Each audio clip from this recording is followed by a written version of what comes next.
So how you can import, how you can save your presets in After Effects. So I have here in After Effects some presets I've just created. This is just the testing presets, and you can add your preset that you downloaded from internet, from creator.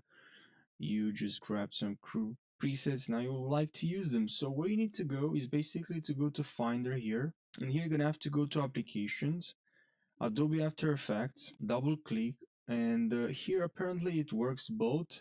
You'll be able to see your presets. Also, if you go here in Application After Effects Presets, and then here you add your preset. But also it's gonna work if you go to Documents here, and then here you will go to Adobe, and then here we have After Effects, User Presets, and you'll also be able to add your preset here, and it's still gonna work.